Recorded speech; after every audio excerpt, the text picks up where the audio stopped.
সৈয়দ শামসুল হকের উপন্যাসিকা রক্তগোলাপ। বছরের এ সময়ে বৃষ্টি হয় কেউ কখনো শোনেনি।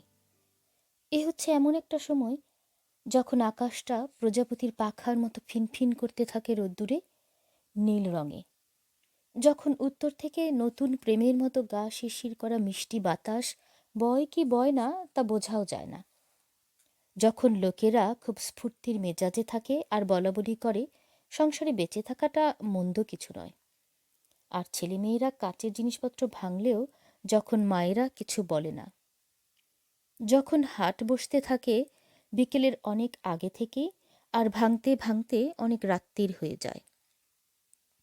কারণ বছরের এরকম সময়ে অনেক রাত্রিরেও মানুষ একা হয়ে যায় না, ভয় করে না, নদীর খেয়া বন্ধ হয় না। এরকম দিনে বৃষ্টি হয় বলে কেউ কখনো শোনেনি। কিন্তু আজ কোথা থেকে একখণ্ড কালো মেঘ এসে জমেছিল। ট্রেজারির পেটা ঘড়িতে 4টে বাজবার সঙ্গে সঙ্গে প্রবল বাতাস দিয়ে মুষলধারে বৃষ্টি শুরু হয়ে গেল। ডিস্ট্রিক্ট বোর্ডের রাস্তার উপর সবে আধখানা হাট বসেছিল, সবে গিন্নিরা পয়সা বার করে দিচ্ছিল কর্তাদের হাতে, সবে তেলে ভাজাওয়ালা তার উনুন জ্বালিয়েছিল। এমন সময় বৃষ্টি। সে বৃষ্টিতে দুহাত দূরেও কিছু আর দেখা গেল না, কেউ আর বাইরে রইল না। ডাকাত পড়ার মতো একটা শোরগোল পড়ে গেল। যে যেমন পারল রাস্তার দুপাশে জুতো কাপড় ট্রাঙ্কের দোকানের বারান্দায় ভিজতে ভিজতে এসে দাঁড়ালো। এমনকি মসজিদের ভেতরটাও লোকে আর তাদের কাপড় থেকে চুইয়ে পড়া পানিতে গম গম সপসপ করতে লাগলো। মন খারাপ করে নিমিনিত নেত্রে বসে রইলেন ইমাম সাহেব। আলু পটল কুমড়োর বড় বড় ঝাঁকাগুলো পথের উপরই ভিজতে লাগলো। একটা খেয়া এপারে এসেছিল বৃষ্টি মাথায় করে, কিন্তু আর ফিরতে পারল না। ক্যাশ বাক্স গামছা দিয়ে ঢেকে ভিজতে লাগলো ঘাটিয়াল, যাকে তাকে খামোখা গালাগাল দিতে লাগলো সে। ওপারে ধুধু পাড়ের ওপর কয়েকজন হাঁটুরে হতভম্ব হয়ে কোথায় পালাবে বুঝতে না পেরে যে যেদিকে পারল দৌড়ল। সে বৃষ্টি আর থামল না। একসময় বাতাসের এক প্রচণ্ড নিঃশ্বাসে মর করে ভেঙে পড়ল টাউন হলের মাথা থেকে কাঠের ফ্রেমে চটের উপর সাটা বিরাট প্ল্যাকার্ডখানা। তাতে লেখা ছিল, হৈ হৈ কাণ্ড রই রই ব্যাপার, সুবর্ণ সুযোগ হেলায় হারাইবেন না। আর্টিস্টকুলের যুবরাজ মায়া শক্তিসম্পন্ন প্রফেসর নাজিম পাশার অদ্ভুত ইন্দ্রজাল। সারা পৃথিবীতে আলোড়ন সৃষ্টিকারী জাদুকরের শেষ প্রদর্শনী। রূপসী মিস চম্পার অপূর্ব ক্রীড়া চাতুর্য। নয়ন মন সার্থক করুন, আসুন আসুন আসুন। প্ল্যাকার্ডের এক কোণে চিত্র ছিল প্রফেসর নাজিম পাশার হাসি ভরা পাগড়ি বাঁধা চেহারার। তার নিচে দুখানা হাড় ক্রস করে রাখা। অপরদিকে একটা মেয়েকে গলা থেকে হাঁটু অবধি বাক্সে বন্ধ করে করাত দিয়ে দুখানা করা হচ্ছে। রক্ত পড়ছে। একেবারে নিচে আঁকা কালো বোর্ডে ঠ্যাস দিয়ে দাঁড়ানো একটা মেয়ে, তাকে ছোড়া তুলে তাক করে আছে আরেকজন। বসে বসে পোষা পায়রাগুলোকে দানা খাওয়াচ্ছিলেন নাজিম পাশা। এমন সময় প্ল্যাকার্ড ভেঙে পড়ল। হাতের বাটি সরিয়ে রেখে চিৎকার করে উঠলেন তিনি, চম্পা চম্পা! টাউন হলের পেছনে লাগোয়া দুটো ছোট্ট কামরা আর সাজঘর। কামরা দুটোই শহরের কর্তারা প্রাইভেট মিটিং করেন, আর সাজঘরটা কালে ভদ্রে নাটক হলে ধুলো ঝেড়ে চামচিকে তাড়িয়ে ব্যবহার করা হয়। সাজঘরে বসে প্রফেসরের কোটের আস্তিনে লুকোনো পকেট নতুন করে টাকছিল চম্পা। কাল রাত্রির শোয়ে বড় সাকরের জহির উইংসের আড়াল থেকে কালো সুতো যেটা বাঁধা ছিল আস্তিনের এই গোপন পকেটে লাল রুমালের সঙ্গে, টানতে গিয়ে মটমট করে সেলাই শুদ্ধ খসিয়ে এনেছিল। আরেকটু হলেই দর্শকের সামনে ফাঁস হয়ে যেত জারিজুরি। ভাগ্যিস প্রফেসর টের পেয়ে তখনই ঘুরে দাঁড়িয়েছিলেন। চম্পা সেলাই করতে করতে প্রথমে শুনল প্ল্যাকার্ড ভেঙে পড়ার শব্দ।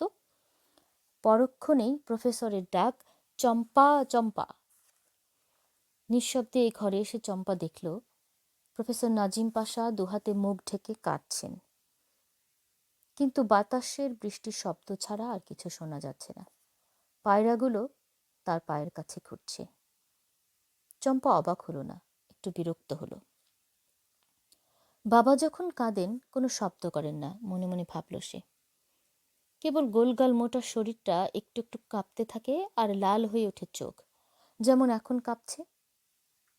তাকে কাঁদতে দেখে চম্পা অবাক হলো না, কারণ বাবা প্রায়ই কাঁদেন, রোজই কাঁদেন, একটা কিছু হলেই কাঁদেন, যা কেউ আশাও করবে না, বিশ্বাসও করবে না। প্রথম যেদিন বাবাকে কাঁদতে দেখেছিল, অবাক হয়েছিল চম্পা। সে তখন বছর 9-এর। মাকে তো সারাক্ষণ বকে বকে মাথা খারাপ করে রাখতেন বাবা। সেদিন চম্পা কোথায় বেড়াতে গিয়েছিল, ফিরে এসে দেখে বাবার ম্যাজিক দেখাবার রঙিন লাঠিটা মা আমার সতীন আমার সতীন বলতে বলতে বটি দিয়ে দুখানা করছেন। আর আশ্চর্য, বাবা বারান্দায় বসে নিঃশব্দে কাঁদছেন। সে বছরই বাবা তার নিজের দল করেছিলেন। 14 বছর বয়সে চম্পা এসে দলের একজন হলো। সেই থেকে আজ প্রায় 10 বছর হয়ে গেছে। বাবা যখন স্টেজে গিয়ে দাঁড়ান, চোখ বাঁধা অবস্থায় কালো বোর্ডে অঙ্ক কষে ফেলেন। চম্পা যখন স্টেজে আসে, সবাইকে ঝুঁকে সালাম করে দুটো টুলের ওপর রাখা বাক্সের মধ্যে গিয়ে সে ধোয়। আর তার বাবা আর জহির করাত দিয়ে দুপাশে দাঁড়ায় তাকে জীবন্ত দুখণ্ড করবার জন্যে। টুপির ভেতর থেকে বাবা যখন 5টা পায়রা বের করে উড়িয়ে দেন, আর ওরা চক্রাকারে হলের মধ্যে ঘুরতে থাকে। অচেনা অন্ধকার দেখে ডানা ঝাপটাতে ঝাপটাতে আবার ফিরে আসে বাবার হাতেই। তখন প্রচণ্ড হাততালিতে হল ফেটে না পড়লে বাবার ভারী কষ্ট হয়। শো ভাঙলে কোট প্যান্ট শুদ্ধ বিছানায় এসে শুয়ে পড়েন, মিথ্যে করে বলেন জ্বর এসেছে। চম্পা জানে বাবা তখন কাঁদছেন। চম্পা বোঝাতে চেষ্টা করে ঠান্ডা পড়েছে, আলোয়ানের ভেতর থেকে সবাই হাত বের করতে চায়নি, তালিটা তাই ফিকে হয়েছিল। কিংবা গায়ের লোক তো, ব্যাপার দেখে চক্ষু চড়ক গাছ, হাততালি দেবে কি? কিন্তু বাবা তা শুনবেন না, কাঁদবেন। এমনকি টিকিট কত বিক্রি হলো তাও আর সেদিন খোঁজ নেবেন না।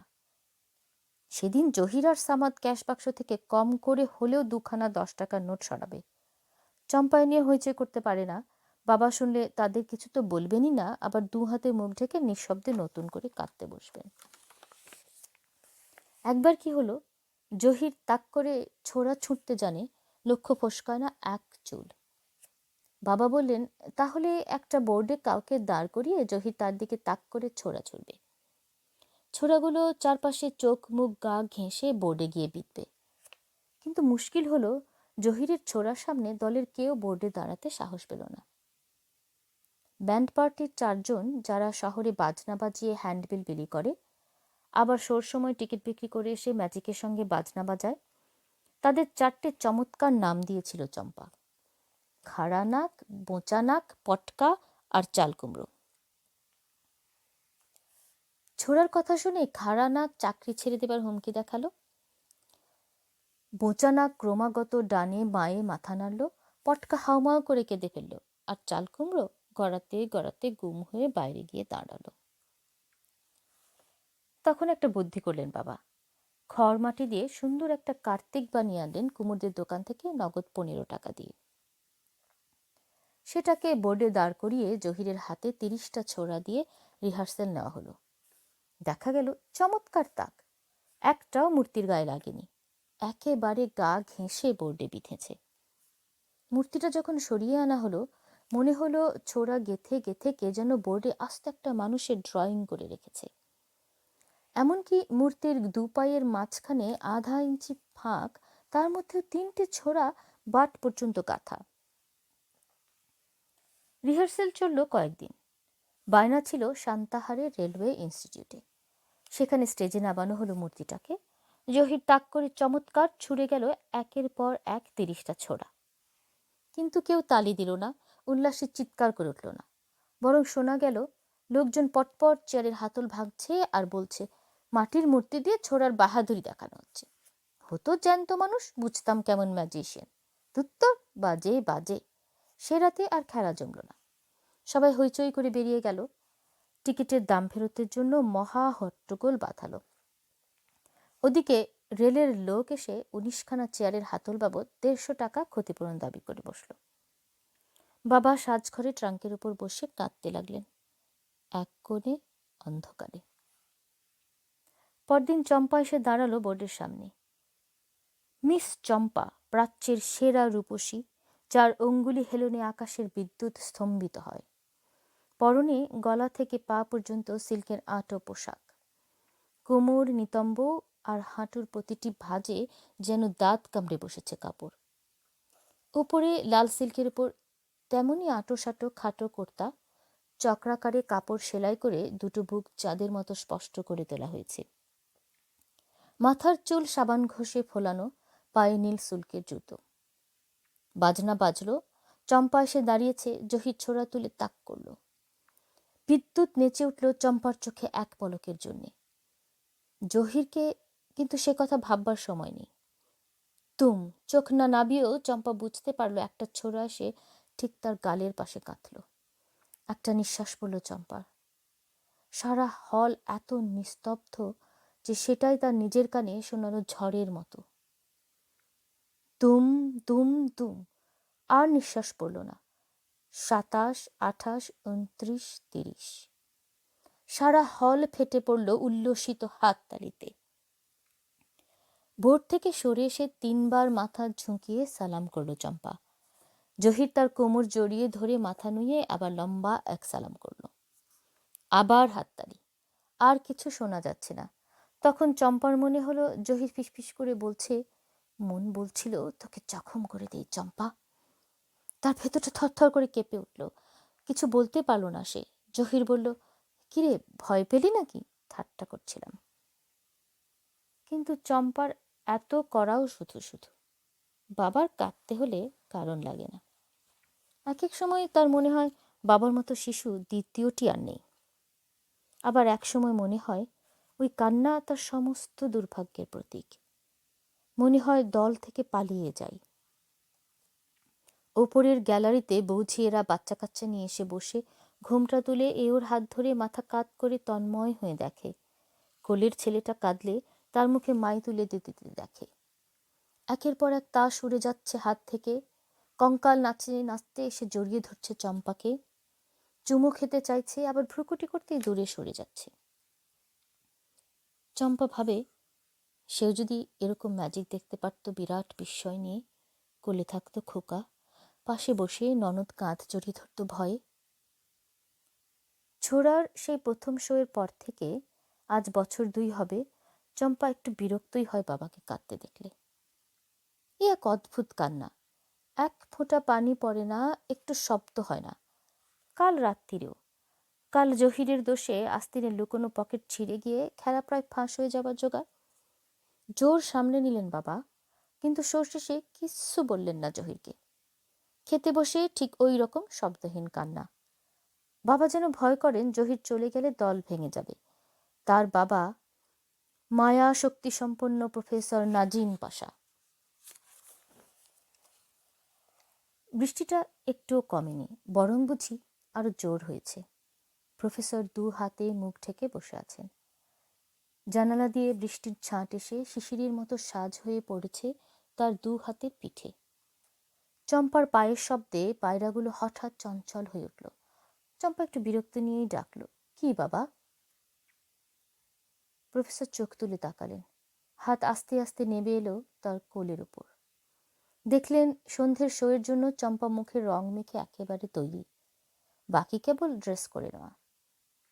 যে জানালা দিয়ে শোনা গিয়েছিল প্ল্যাকার্ড পড়ে যাবার শব্দ, সেদিকে অস্পষ্ট একটা হাতের ইঙ্গিত করে প্রফেসর বললেন, চম্পা, আজ বোধহয় শো হবে না।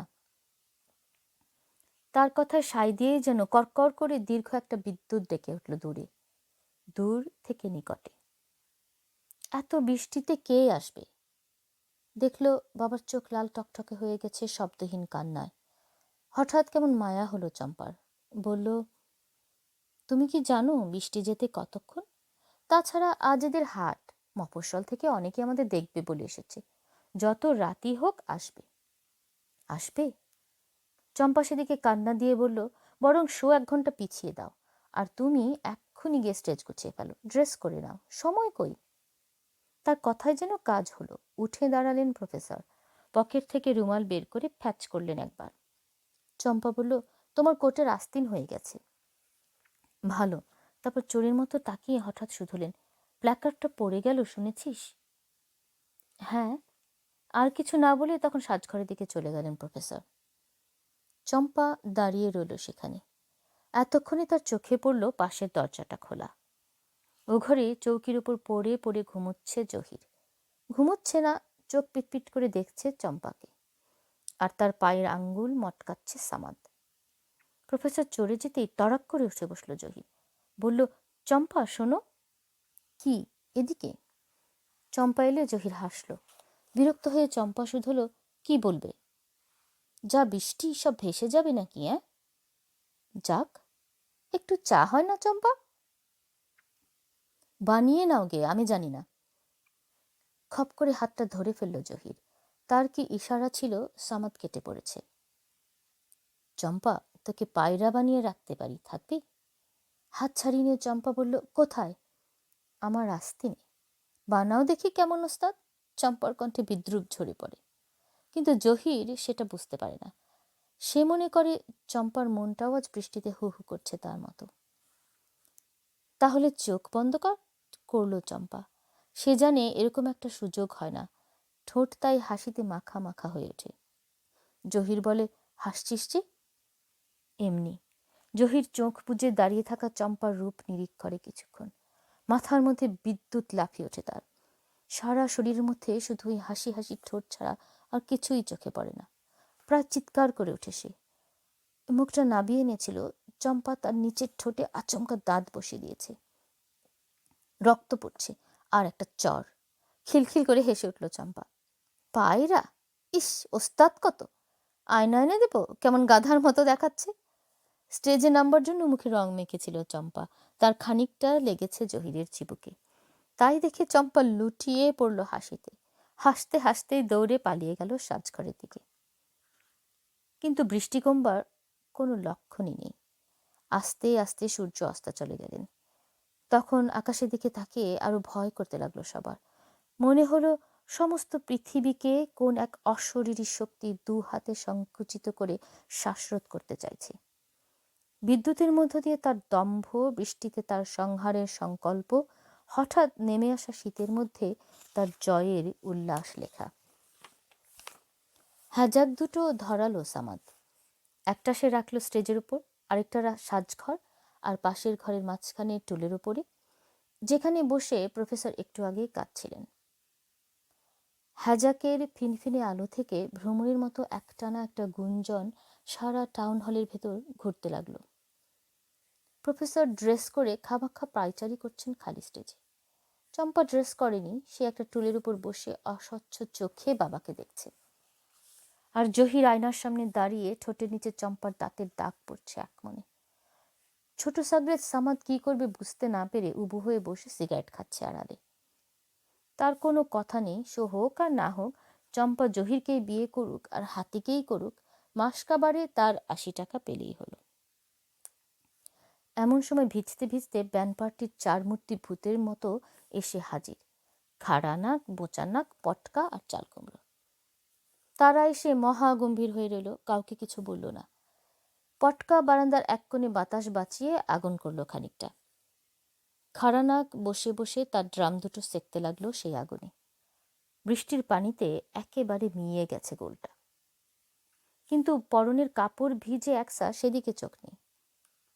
বোচা নাক আর পটকা বসে বসে ভিজে হ্যান্ডবিলগুলো একটা আরেকটার গা থেকে ছাড়াতে লাগলো। আর চাল কুমড়ো তার বিউগল থেকে ঝাঁকিয়ে পানি বার করতে লাগলো আর ক্ষণে ক্ষণে চোঙের মধ্যে চোখ লাগিয়ে পরক করতে শুরু করলো। এ যন্ত্র নিয়ে আবার ভারী মুশকিল। আগুনের আঁচ পেলে সোনালি কলায় উঠে তামা বেরিয়ে পড়বে। চম্পা এসে দাঁড়ালো তাদের সামনে। এক মুহূর্ত দেখলো ওদের কাণ্ড কারখানা। বিশেষ কাউকে লক্ষ্য না করেই সে জানান দিল, কি রে? আবার কি? হাটের দিকে যাব, বৃষ্টি নামলো, বলল খাড়ানাক। রাগটা তারই বেশি, কারণ ড্রামটা আঁচে ধরাতে গিয়ে বিশেষ বেগ পেতে হচ্ছিল তাকে। চম্পা বলল, আই পটকা, ওর সঙ্গে হাত লাগা না, নবাব হয়েছিস। সঙ্গে সঙ্গে মাটিতে ড্রাম নাবিয়ে চেঁচিয়ে উঠল খাড়ানাক, থাক থাক, অমন কাজের কর্তা আমার দরকার নেই। চাই কি খোল শুদ্ধ দেবে পুড়িয়ে?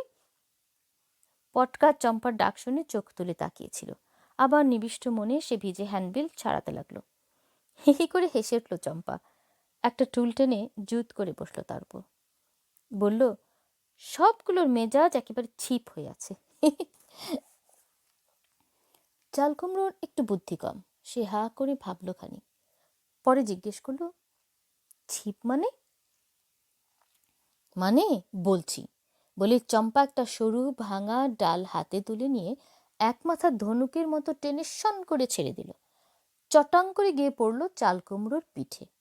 তিরবির করে উঠল সে ব্যথায়। চম্পা বলল, এর নাম ছিপ, বুঝলি? এই পটকা পটকা। জি। থাক, আর হ্যান্ডবিল ছাড়িয়ে কাজ নেই। 4টে খিচুড়ি রাতবার জোগাড় দেখবে, আজ আর শো হবে না। আড়মোড়া ভাঙল চম্পা, যেন কদিন ঘুম হয় না তার, আজ একটু ঘুমবে। 4 কণ্ঠ একসঙ্গে শুধল, কেন শো হবে না কেন? বোচানাক বলল, বারে, আমরা তো বিলি কাগজ নিয়ে বেরিয়েছিলাম, আমাদের দোষ কি? তোর কথা। চম্পা পা দিয়ে বোচানাকের পেটে খোঁচা দিল একটা। দেখছিস না বৃষ্টি, লোক হবে কোত্থেকে? ওস্তাদ বলেছে? আমি বলছি। না বাপু, আর পারি না। এই খাদা 1 কেতলি পানি দে না চায়ের, বসে বসে খাই। আর আমার বালিশের নিচে একখানা পাউরুটি আছে, আনবি? চম্পার ওই একটা স্বভাব, এই চারমূর্তির সঙ্গে বসলে কথার খই ফুটতে থাকে, এক মুহূর্তে স্বস্তিতে থাকতে দেয় না কাউকে। আজ শো না হলে যে তাদের আসা যাওয়ার খরচই উঠবে না, খাবার পয়সা থাকবে না, সেটা যেন বেমালুম ভুলে গেছে চম্পা। সে ভাবনা করছেন একা স্টেজে পায়চারি করতে করতে প্রফেসর নাজিম পাশা। 12 বছর আগে যিনি তার ওস্তাদ প্রফেসর জেসি দত্ত হিন্দুস্তানে চলে যাওয়ার পরে নিজের নাম নাজিমুদ্দিন ভূঁইয়া থেকে নাজিম পাশা বানিয়ে দল করেছিলেন। খাড়ানাক এসে খবর দিল, পাউরুটি বোধহয় ইঁদুরে খেয়ে ফেলেছে, পাওয়া যাচ্ছে না। ইঁদুর না তুই? তারও স্বরে জানতে চাইল চম্পা। বল, কোথায় লুকিয়ে রেখেছিস? জহির এসে বসলো চম্পার গা ঘেঁষে আরেকটা টুল নিয়ে। বলল, থাক, আর রাগ করিস নি চম্পা, সিগারেট খাবি? চম্পা তাকে কিছু বলল না, বলল খাড়ানাককে, যাক, আজ মাফ করে দিলাম। আর বলতে বলতে জহিরের হাত থেকে সিগারেট নিয়ে ঠোঁটে গুজল।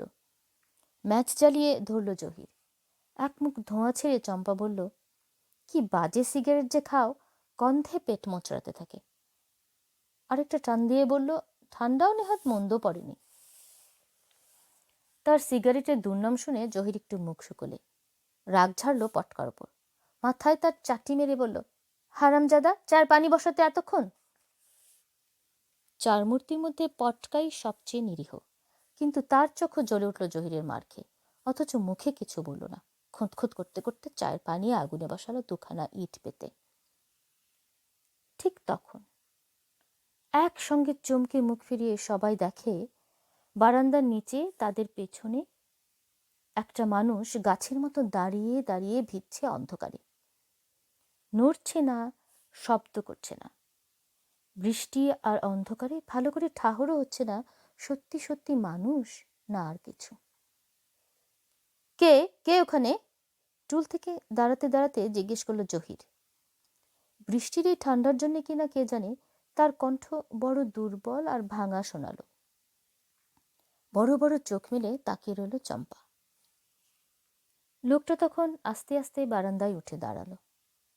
অবাক হয়ে তাকিয়ে রইল সবাই। কেউ তাকে চেনে না, এর আগে কখনো দেখেনি। ওরা ভাবল এ শহরের কেউ হবে, হয়তো থানার দারোগার জন্য 10খানা পাস চাই, কি কোনো কর্তা পাঠিয়েছেন জানবার জন্যে যে চম্পা রাতে নেমন্তন্ন নিয়ে থাকে কিনা। বড় অস্বস্তি বোধ করল চম্পা, কিন্তু সে এক মুহূর্তের জন্য। সবার ভেতরে চম্পাই প্রথম বুঝতে পারল ওরকম প্রস্তাব নিয়ে যারা আসে তারা দেখতে আলাদা, তাদের চলন অন্যরকম। এ লোকটার পোশাক সাধারণ, কিন্তু কেমন সুন্দর গায়ে মানানো। চেহারা কিছু না, কিন্তু চোখ ফেরানো যায় না। শ্যামবর্ণ লম্বাটে মুখের মধ্যে সব কিছু হারানো খোয়ানোর স্থির একটা ছবি, যেন যেন লোকটা সারাক্ষণ কি ভাবছে তার কোনো সমাধান হচ্ছে না, তাই ভারী অন্যমনস্ক। জহির একবার দ্বিধা করলো, তুমি না আপনি? জিজ্ঞেস করলো, কি চাই? লোকটা এবারও কোনো জবাব দিল না। তার মোটা পাজামা থেকে পানি নিংড়ে শার্টের খুঁট দিয়ে মুখ মুছল। বড় পরিতৃপ্ত দেখালো তাকে তখন। ব্যান্ড পার্টির চারমূর্তি তখন থেকে জহির কিছু বুঝতে না পেরে চম্পার কাঁধে হাত রাখল। চম্পা সেটা সরিয়ে দিল কাঁধ নামিয়ে। কিন্তু দুজনের কারো মন ছিল না তাতে। তারা দেখছে লোকটাকে, আর লোকটা তখন হাঁটু গেড়ে আগুনের পাশে বসে হাত সেঁকছে এক মনে। আর সহ্য হলো না জহিরের। এতক্ষণ কথার জবাব না পেয়ে মেজাজ সপ্তমে উঠবারই কথা। হয়তো একটা কিছু করতে যাচ্ছিল, তার আগেই চম্পা হাতে সিগারেটটা আগুনে ছুঁড়ে ফেলে দিয়ে শুধল, থাকো কোথায়? লোকটা ফিরে তাকালো চম্পার দিকে। অস্পষ্ট একটা হাসিতে এক পলকের জন্য মুখটা আলো হয়ে উঠল তার। এক হাতে বিশেষ কোনো দিকে না দেখিয়ে, যার মানে যে কোনো দিকে হতে পারে, বলল, ওদিকে। তার কণ্ঠ শোনালো অদ্ভুত, যেন অনেক দূর থেকে ভেসে আসা একটা গম্ভীর মেঘ। সে কণ্ঠ সবাইকে অবশ করে দিয়ে গেল, বিশেষ করে জহিরকে। লোকটা চম্পার দিকে তাকিয়ে বলল, বৃষ্টিটা এখনই যাবে। আমি দেখে এসেছি, ওদিকে আকাশে তারা দেখা যাচ্ছে। ওদিকে বলতে কোন দিক বোঝালো কে জানে। হঠাৎ সবাই আকাশের দিকে তাকিয়ে দেখে, এ কি, তারা দেখা যাচ্ছে। এক ফোঁটা বৃষ্টি নেই, বাতাস নেই, একেবারে ছবির মতন। আকাশ থেকে তাড়াতাড়ি চোখ ফেরালো চম্পা। লোকটা তখন এক মনে তার জামা শুকোচ্ছে আগুনে। কি একটা বলতে গেল চম্পা, পারল না। লোকটা এমন তন্ময় হয়ে আছে যে সাহস হলো না। তাকে সম্ভ্রম করে পটকাও কেতলিটা নামিয়ে নিয়ে জায়গা ছেড়ে দিয়েছে। তার পানিও গরম হয়ে গিয়েছিল। সে গিয়ে ঘরের মধ্যে ঢুকলো চা বানাতে। আর বৃষ্টি থেমেছে দেখে জহির তাড়াতাড়ি দৌড়ল সাজঘরের দিকে। সেখানে গিয়ে প্রফেসরকে সে পেল না। স্টেজে উঁকি দিয়ে দেখে সেখানে তিনি একটা চেয়ারে বসে আছেন, পা দোলাচ্ছেন। তাকে গিয়ে বলল, বৃষ্টি তো নেই। নেই মানে? ধরে গেছে। চেয়ার থেকে লাফিয়ে উঠে দাঁড়ালেন প্রফেসর।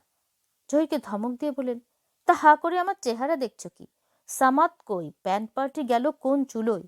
বাজনা বাজাক, টিকিট ঘরটা খুলে দিচ্ছে না কেন? আমি মরে গেছি নাকি? বলে কি এরা? চম্পা, চম্পা! আবার সেই ডাক, কিন্তু এ ডাক শুনতে পেল না সে এবার। সে তখন কথা জুড়ে দিয়েছে সেই লোকটার সঙ্গে। পটকা চা এনে দিয়েছে চুমুক দিতে দিতে। কি নাম? আল্লাহ রাখা। আল্লাহ রাখা তখন খাড়া নাকের সঙ্গে ড্রামটা আগুনের উপর ধরে ঘুরিয়ে ঘুরিয়ে গরম করছে। চম্পাকে হাসতে শুনে এক পলক চোখ তুলিয়ে নাবিয়ে নিল। তারপর নিচু গলায় কৈফিয়ত দিল, আমার সব ভাই বোনগুলো হতো আর মরে যেত, তাই সবশেষে আমি যখন হলাম, মা নাম রাখলেন আল্লাহ রাখা। আমি কি করব? বাহ, নিজের নাম কেউ বদলাতে পারে না নাকি? আমার বাবাও নাম বদলেছে, তুমি বদলাবে? লোকটা খুব উৎসাহী হয়ে উঠল। চম্পার দিকে হঠাৎ অনেকক্ষণ তাকিয়ে থেকে শুধু, আমাকে তোমরা নেবে? নেব মানে? হকচকিয়ে গেল চম্পা। দলে? না বাপু, আমাদের লোক দরকার নেই। তাহলে নাম বদলে কি হবে? তখন প্রফেসরের পেছনে এলো জহির। দেখেই সে তেলে বেগুনে জ্বলে উঠল। এই লোকটা আছে এখনো? চম্পা, এত হাসি কিসের? প্রফেসর কিছু বুঝতে না পেরে একবার চম্পার দিকে একবার লোকটার দিকে তাকিয়ে আমতা আমতা করতে লাগলেন। আরো খিলখিল করে হেসে উঠল চম্পা। বাবা বলে নাম আল্লাহ রাখা। লোকটা আগুনের উপর ড্রামটা ধরে রেখে আর চোখে দেখছিল চম্পাকে। তার কপালের উপর আটখানা চাঁদের মতো দুলতে থাকা একগুচ্ছ চুল, আর ভাবছিল সে পারত, সে এক্ষুনি অবাক করে দিতে পারত চম্পাকে, যদি চম্পার ওই চুলের চাঁদ সে একটুখানি স্পর্শ করতে পারত। হাসির সঙ্গে সঙ্গে নেচে উঠেছিল চম্পার কপালে সেই চুলের গুচ্ছ। অন্য মনস্ক হয়ে পড়েছিল বুঝি আল্লাহ রাখা। হঠাৎ এক অঘটন ঘটল। হাত থেকে ড্রামটা পড়ে গেল গনগনে আগুনে। ভালো করে বোঝার আগেই পটাশ করে একটা শব্দ হলো খোল ফেটে যাওয়ার। তারপর উঠতে লাগলো চামড়া পোড়ার কটু গন্ধ। হতভম্ব হয়ে গেল সবাই। বেউকুফের মতো উঠে দাঁড়ালো আল্লাহ রাখা। খাড়া নাক আর চাল কুমড়ো ড্রামটাকে কোনো রকমে তুলে বারান্দার নিচে বৃষ্টির জমা পানিতে ছুঁড়ে ফেলল। ঝাঁপিয়ে পড়ে আল্লাহ রাখার কলার চেপে ধরল জহির। তোকে ড্রাম ভরতে বলেছিল কে? বলে এক প্রচণ্ড ঝাঁকুনি দিল সে। যার টাল সামলাতে অনেকক্ষণ লাগলো আল্লাহ রাখার। প্রফেসর বললেন, চম্পা, আমি বুঝতে পারছি না আমার উপর এত গজব কেন? কি হয়েছিল? চম্পা থরথর করে কাঁপছিল। প্রফেসর তাকেই ধমকাতে লাগলেন, এখন ড্রামটাও পড়লো, একটা দাম কত জানিস? আমাকে কাটলেও 10টা ফালতু টাকা বেরোবে না। কোত্থেকে এই উজবুকটা এলো রে? চম্পা পানিতে চুবিয়ে ড্রামটা আবার বারান্দায় তুলে নিচ্ছে খাড়ানাক আর চাল কুমড়ো। গোলমাল শুনিয়ে সামাদ, পটকা আর বোঁচানাকে ঘিরে দাঁড়িয়েছে। সামাদ বলে উঠল, ব্যাটা মিচকে যেন কিছু জানে না, বোবা নাকি? আল্লাহ রাখা ড্রামটার দিকে তাকিয়ে দেখল, তারপর চম্পা প্রফেসরকে বলল, ফ্রেমটা বেঁচে গেছে, একটা খোল পেলে আমি ছেয়ে দিতে পারতাম। আশেপাশে সে তাকালো, যেন এখানেই কোথাও এক একটা খোল পাওয়া যাবে। হুঙ্কার দিয়ে উঠল জহির, ছেয়ে দিতে পারতাম? শুয়োরকা বাচ্চা, তোর পিঠ থেকে চামড়া তুলে আমি খোল বানাবো আজ। একটা কিছু নেই এখানে, আল্লাহ রাখা বিড়বিড় করে বলল, যার অর্থ কেউ বুঝতে পারল না। প্রফেসর ড্রামের কাছে উবু হয়ে বসে হাত বুলোতে লাগলেন পোড়া খোলের উপর, যেন এক্ষুনি তিনি জাদু বলে ভালো করে দিতে পারবেন। মন্ত্র পড়ার মতো তিনি বলে চললেন, আমার কাছে বলে 1টা পয়সা টাকার সমান। এটাকে ঢোকালো কে এখানে? কোত্থেকে এলো রে গরুটা? আমাকে পথে বসিয়ে দিয়ে গেল রে চম্পা। এতক্ষণে চম্পার মনে পড়ল কপালের উপর একগুচ্ছ চুল তখন থেকে সুরসুর করছে। সেটাকে হাত দিয়ে সরাতে গিয়ে তার চোখে চোখ পড়ল আল্লাহ রাখার। সে এক দৃষ্টি তাকিয়ে আছে চম্পার দিকে, আবার মেয়ে ছেলের দিকে চোখ। জহির ঠাস করে একটা চর বসিয়ে দিল আল্লাহ রাখার গালে, যেন আগুন ধরিয়ে দিল কেউ। চোখের ওপর থেকে চম্পার চেহারা মুছে গেল। আল্লাহ রাখা ঘুরে পড়তে পড়তে কাঠের মোটা খামের সঙ্গে মাথা ঠুকে বসে পড়ল। সঙ্গে সঙ্গে ফুলে উঠল কপালের বাঁদিক টমেটোর মতো। প্রফেসর আর্তনাদ করে উঠলেন, চম্পা, ওকে মারিস নে, মরে যাবে যে। আবার সেই শব্দহীন কান্না। চম্পা বিরক্ত হয়ে বলল, আমি কোথায় মারছি? আল্লাহ রাখা এবার আকুল হয়ে প্রফেসরকে দেখবার চেষ্টা করলো ব্যথা ভুলে, কিন্তু ভয় করল আবার যদি চম্পার দিকে চোখ পড়ে তার। পটকা আর বোঁচানাক তাকে টেনে তুলল পায়ের উপর। কপালটা দেখে দুজনে দাঁত বার করে বলল, মাথা ফাটেনি ওস্তাদ, অ্যাক্টিং করছে। জহির তখন গজরাচ্ছে, মারবে না, শালাকে সোহাগ করবে। জহিরের মুখের কথা মাটিতেও পড়তে পায়নি, এমন সময় বাইরে একটা প্রচণ্ড হইচই ফেটে পড়ল। অনেকগুলো লোক একসঙ্গে পাগলের মতো চিৎকার করছে, আর টাউন হলের টিনের বেড়ায় পড়ছে দমাদম ইট পাটকেল। আল্লাহ রাখার হাত ছেড়ে দিয়ে পটকা কান খাড়া করে বলল, কি যেন শুনছি। ভয়ে তার মুখ শুকিয়ে এতটুকু হয়ে গেল। ভয় পাবার কথাই। শখানেক লোক কোত্থেকে একসঙ্গে হয়েছে। অন্ধকারে তাদের ভালো করে দেখা যাচ্ছে না, রাস্তাটা ভরে গেছে, শুধু চিৎকার শোনা যাচ্ছে আর ইট পাটকেল। ভেঙে পড়া প্ল্যাকার্ডটার উপর কয়েকজন বেদম নাচছে আর লাথি মারছে। আবার কেউ আমলকি গাছ পেয়ে উঠে গেছে ওপরে, সেখান থেকে লাফিয়ে পড়লো হলের ছাদের উপর। বিকট একটা শব্দ হলো, বেরিয়ে আয় ম্যাজিকের বাচ্চা, বেরিয়ে আয়। ছুরিটা গেল কোথায়? কোন ভাগারে মরলো সব? চালাকির গা পাওনি বদমাস? এরকম সব হাক ডাক চলছে।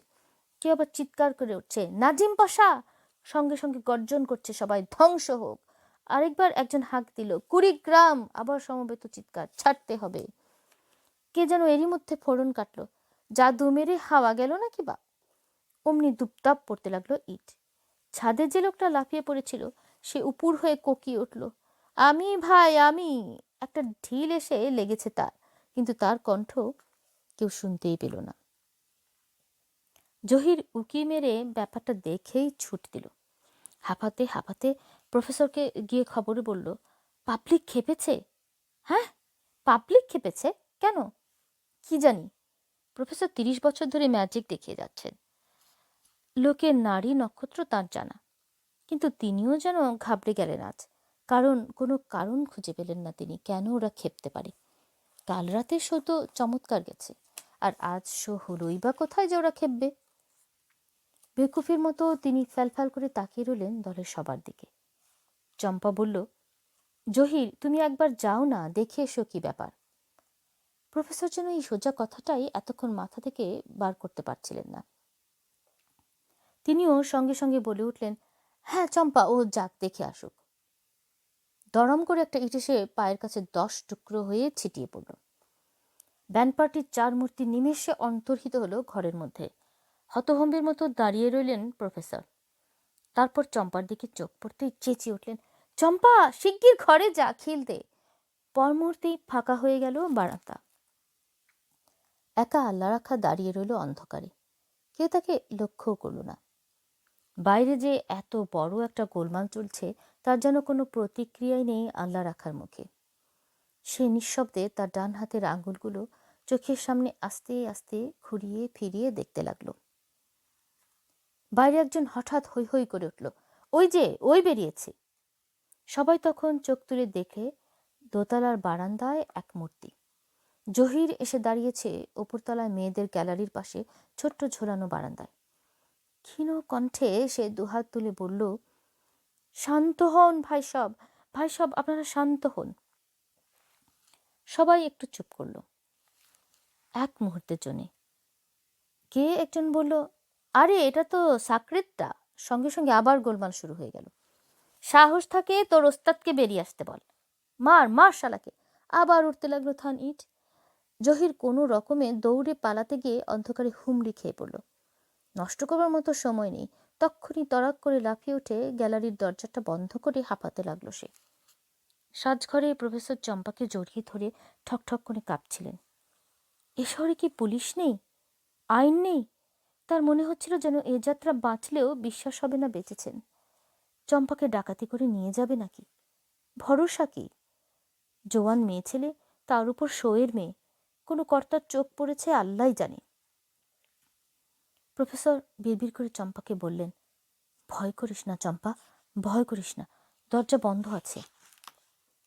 কিন্তু চম্পারও ততক্ষণে ভয় করতে শুরু করেছে। ছাদের উপর পরপর 2টো ইট এসে পড়ল।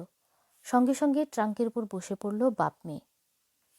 কোলাহল শুনে মনে হলো ওরা এবার হলের মধ্যেই ঢুকে পড়েছে। স্পষ্ট গলা শোনা যাচ্ছে, নাজিম পাশা ধ্বংস হোক। এমনকি স্টেজের উপরেও দুপদাপ শুরু হয়ে গেছে। চরচর করে পর্দাটা ছিঁড়ে পড়ল বুঝি। হঠাৎ সব চুপ। বিশ্বাস হলো না প্রফেসরের। ভাবলেন তার কান খারাপ হয়ে গেল নাকি। চম্পার মুখের দিকে তাকালেন, দেখলেন চম্পাও অবাক হয়ে মাথা তুলেছে। সত্যি একেবারে নিঃশব্দ। পিন পড়লেও শোনা যাবে। কি ব্যাপার, থেমে গেল কেন সব? পুলিশ? গ্যালারির নিচে লুকিয়েছিল জহির। সেও হামাগুড়ি দিয়ে বেরোলো। ব্যান্ড পার্টির 4 মূর্তি ঘরের খিল খুলে উঁকি দিল। সাজঘর থেকে বেরিয়ে এলেন প্রফেসর আর চম্পা। তারা সবাই দেখল স্টেজের উপর দাঁড়িয়ে আছে আল্লাহ রাখা। আর জনতা সারা হলে যে যেখানে ছিল স্থাণুর মতো স্থির হয়ে আছে। হ্যাজাকে তেল পোড়ার সুমসুম শব্দ ছাড়া আর কিছুই শোনা যাচ্ছে না। প্রফেসর কি স্বপ্ন দেখছেন? চম্পার কপালের উপর চাঁদের মতো আভাসে একগুচ্ছ চুল লাফিয়ে পড়ল। বিস্ময়ে চোয়াল ঝুলে পড়ল জহিরের। আল্লাহ রাখা এক হাত তুলল, সময় নিয়ে সবার উপরে চোখ বুলিয়ে আনল। তারপর তার সেই মেঘের মতো কণ্ঠ ধ্বনিত হলো সারা হলে, দেখুন, এটা আপনাদের নিজেদের ক্ষতি, নিজেদের টাউন হল, নিজেরাই ভাঙছেন। আপনাদের যা বলবার আছে বলুন, হইচই করবেন না। কেউ কোনো উত্তর দিল না। বলুন। কেউ নড়ল না, যেন কারো আর এক ফোঁটা শক্তি নেই মনে কিংবা শরীরে। এমনকি অনেককে লজ্জিত দেখালো, বিব্রত মনে হলো। তাহলে আপনাদের কিছু বলবার নেই? আল্লাহ রেখার গম্ভীর কণ্ঠ আবার বৃথাই ঘুরে বেড়ালো সারা হলে। তখন সে স্টেজ থেকে চলে যাবার জন্য মুখ ফেরালো। জনতার একজন হঠাৎ কথা বলে উঠল, থামলো আল্লাহ রেখা। বৃষ্টিতে আমাদের জিনিসপত্র সব ভেসে গেছে। নৌকাডুবিতে মরেছে 13 জন।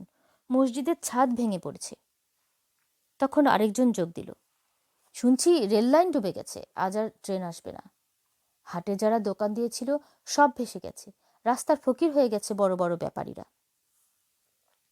এবার কয়েকজন একসঙ্গে বলল, এ মৌসুমে কোনোদিন এমন বৃষ্টি হয় না। আল্লাহ রাখা সবার কথা শুনল। এক বুড়ো এবার ভিড় ঠেলে কাছে এলো তার। চোখে বোধহয় ভালো দেখতে পায় না। চোখ পিটপিট করে সে বলল, এ বৃষ্টি তো আসবার কথা না বাবা। জাদুতে কি না হয়, এ জাদুর কীর্তি, তোমাদের কীর্তি। আমি বাবা অনেক দেখেছি। তো কাল তোমরা এসেছ আর অমনি ঝড় তুফান। সবাই তখন হৈ হৈ করে উঠল। হ্যাঁ হ্যাঁ, এইসব জাদু চলবে না, টাকা দিয়ে যেতে হবে। কই হে, কার কত বলো। ভিড় হঠাৎ এগিয়ে আসছিল। আল্লাহ রাখা হাত তুলতে সবাই থেমে গেল। উইংসের আড়াল থেকে চম্পা ফিসফিস করে বলল, বাবা, লোকটার কথা ওরা এত শুনছে কেন? কি জানি, বোধহয় কিছু জানে। প্রফেসর আর চম্পার দৃষ্টি বিনিময় হলো, যার অর্থ একমাত্র জাদুকরেরাই বোঝে। আল্লাহ রাখা তখন বলে চলেছে, শুনুন, বৃষ্টি এনে প্রফেসর নাজিম পাশার কোনো লাভ নেই, বরং বৃষ্টি হলে তার শো হবে না। বৃষ্টি দেখে তিনি নিজেও খুব মন খারাপ করেছিলেন, তারই তো ক্ষতি। আজ হাটের দিন, আজ অনেক দূর থেকে সবাই আপনারা আসবেন, বৃষ্টি এনে নিজের শো নষ্ট করে তার কি লাভ? এ কথার জবাব কেউ দিতে পারল না। এবারে সবাইকে উসখুস করতে দেখা গেল বেরিয়ে যাবার জন্য। মাথা নিচু করে ফেলেছে জনতা। যে বুড়োটা স্টেজের কাছে এসেছিল সে আমতা আমতা করতে লাগলো। আপনারা বলছিলেন প্রফেসর নাজিম পাশা লুকিয়ে আছেন। মিথ্যে, তিনি আপনাদের সামনেই আছেন, দেখুন। আল্লাহ রাখা থামবার সঙ্গে সঙ্গে মন্ত্রমুগ্ধের মতো স্টেজে এসে দাঁড়ালেন প্রফেসর। তার পেছনে চম্পা, চম্পার পর জহির, সামাদ, ব্যান্ড পার্টির 4 মূর্তি। জনতা হাততালি দিয়ে উঠল একসঙ্গে। হাসিতে ঝলমল করে উঠল প্রত্যেকের মুখ। তরঙ্গের মতো উঠতে পড়তে লাগলো হাততালির শব্দ। উল্লাসে মুখরিত হয়ে উঠল টাউন হল। দেখুন, এটা কি? গোলাপ, শখানেক কণ্ঠ উত্তর দিল একসঙ্গে। আল্লাহ রাখার হাতে একটা গোলাপ, লাল, তার ভারী সুগন্ধ, বিরাট। এক মুহূর্ত আগে গোলাপটা কোথাও ছিল না। সে একবারও হাত পকেটে ঢোকায়নি, তবু কোত্থেকে তার হাতে এলো কেউ ভাবল না, যেন সারাক্ষণই ওটা তার সাথে ছিল। তখন আল্লাহ রাখা চম্পার কপালের উপর লুটিয়ে পড়া আধখানা চাঁদের মতো চুলের গুচ্ছ স্পর্শ করল। আরেকটা গোলাপ বেরিয়ে এলো সেখান থেকে। হাততালি দিয়ে উঠল জনতা, এবারে আরও প্রবল। চমকে উঠল চম্পা। এ কি? সারা শরীর এক নিমেষে গোলাপের সুবাসে ভরে উঠেছে। বিষয় নিয়ে সে বিস্ফারিত চোখে তাকিয়ে রইল আল্লাহ রাখার দিকে। আল্লাহ রাখা তখন প্রফেসরের কাছে গিয়ে দাঁড়ালো। প্রফেসর একবার বিব্রত হয়ে হাসতে চেষ্টা করলেন। সে বলল, আপনার কাছেও অনেক গোলাপ আছে, দিন, এরা অনেক দূর থেকে এসেছে, খুশি হবে, তবেই তো ওরা জানবে আপনি ওদের ভালো চান। প্রফেসর প্রতিবাদ করতে উদ্যত হলেন, তার পকেটে গোলাপ আসবে কোত্থেকে? তখন আল্লাহ রাখা মাফ করবেন বলে প্রফেসরের পকেটে হাত ঢোকালো, বের করে আনলো এক মুঠো গোলাপ, রক্তের মতো টকটকে লাল, তাজা, যেন এইমাত্র বাগান থেকে তুলে আনা হয়েছে। সুগন্ধে ভরে গেল সারা স্টেজ। চাঁদের মতো জলজল করে উঠল আল্লাহ রাখার মুখ। হঠাৎ লোকটা যেন খ্যাপা হয়ে গেল। পাগলের মতো যেখানে হাত দিল সেখান থেকেই বেরুলো গোলাপ। সে ছুঁড়ে দিতে লাগলো গোলাপ জনতার মধ্যে। 100, 200, 300, শত শত, তার আর শেষ নেই। চেয়ার, টুল, দরজা, চুল, কান, আস্তিন, মেঝে, সারা হল থেকে বেরোচ্ছে গোলাপ। জনতার মধ্যে নেমে এসে সবার শরীর স্পর্শ করছে আল্লাহ রাখা, আর বেরিয়ে আসছে গোলাপ। সবার হাত ভরে উঠল, পকেট উপচে উঠল, সারা হল সুগন্ধে ম ম করতে লাগলো। তবু শেষ হলো না। বিদ্যুৎ গতিতে চলছে আল্লাহ রাখার 10 আঙ্গুল, যেন একসঙ্গে অনেকগুলো পাখির ডানা ছটপট করছে, আর তা থেকে বৃষ্টির মতো ঝরে পড়ছে রক্ত গোলাপ। সে রাতে বাড়ি ফিরতে ফিরতে লোকেরা বলা বলি করল, 2000, অনেকে বলল কম করে হলেও 4000 গোলাপ। তারা বাড়ি পৌঁছানোর সঙ্গে সঙ্গে সংখ্যা গিয়ে দাঁড়ালো 10,000। সারা রাত ধরে চলল তাদের মধ্যে এই আলোচনা। গর্বের সঙ্গে প্রত্যেকে দেখালো তাদের বাড়ি থেকে নিয়ে আসা এক একটা গোলাপ। 10,000 গোলাপ তারা দেখে এসেছে। কিন্তু একমাত্র আল্লাহ রাখা ছাড়া আর কেউ জানে না আসলে সে মাত্র 786টি গোলাপ এনেছিল।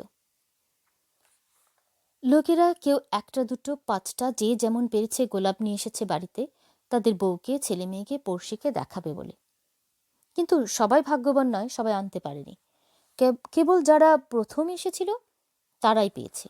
বিদ্যুতের মতো ছড়িয়ে পড়েছিল গোলাপের খবর সারা শহরে, আর দলে দলে লোক চারদিক থেকে সে ভিড় করেছিল টাউন হলের দরজায়। সে রাতে প্রফেসর নাজিম পাশাকে দুটো শো করতে হয়েছিল। এক একটা শো ছিল লোকে লোকারণ্য। কত লোক প্যাসেজে পেছনে দরজায় দরজায় দাঁড়িয়ে থেকে খেলা দেখে গেছে। ক্যাশ বাক্স ভরে উঠেছে পয়সায়। চম্পাকে দুবার এসে ট্রাঙ্ক খুলে ক্যাশ বাক্স ঢেলে খালি করতে হয়েছে। টিকিট ইস্যু করতে করতে সামাও তার পটকার হাতে ফোসকা পড়ে গেছে। সবাই গোঁ ধরেছে, আমরাও গোলাপ চাই। কিন্তু আল্লাহ রাখা জানে একদিনে 786টার বেশি গোলাপ সে বের করতে পারবে না। স্বপ্ন, বাস্তব, মায়া, বিভ্রম, বস্তু সব কিছুরই একটা সীমারেখা কোথাও না কোথাও আছে। আল্লাহ রাখা বলল, কাল সে আবার গোলাপ দেবে সবাইকে। লোকেরা তখন চেপে ধরল, কাল শো করতে হবে প্রফেসরকে। কথা মতো আজকেই ছিল এ শহরে তার শেষ প্রদর্শনী, কিন্তু তিনি রাজি হয়ে গেলেন। প্রফেসর দত্তর দল থেকে বেরিয়ে এসে নিজের দল করে অবধি এক রাতে এত টাকার টিকিট বিক্রি আর কখনো হয়নি। এবার ইসলামপুরে রহমান দর্জির স্যুট কাটা বাবদ মজুরি তিনি শোধ করতে পারবেন।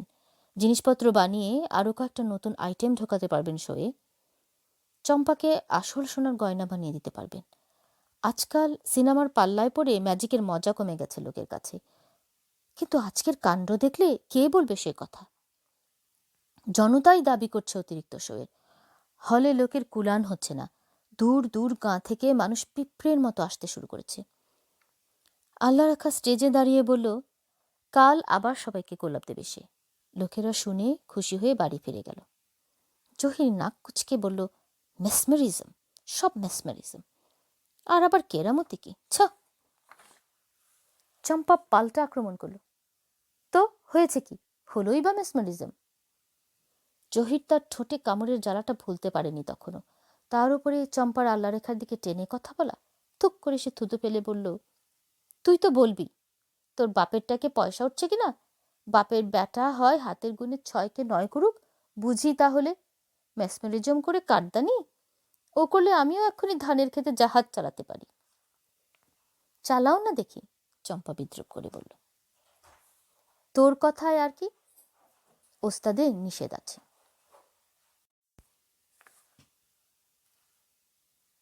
সৈয়দ শামসুল হকের উপন্যাসিকা রক্ত গোলাপ।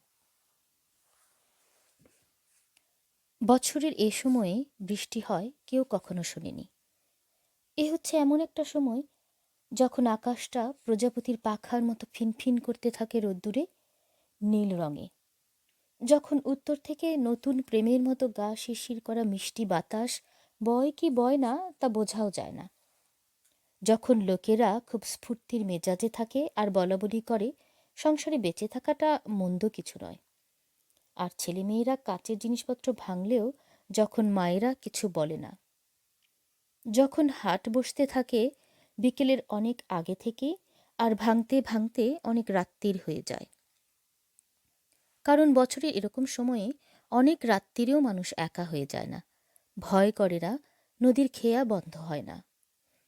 এরকম দিনে বৃষ্টি হয় বলে কেউ কখনো শোনেনি। কিন্তু আজ কোথা থেকে একখণ্ড কালো মেঘ এসে জমেছিল। ট্রেজারির পেটা ঘড়িতে 4টে বাজবার সঙ্গে সঙ্গে প্রবল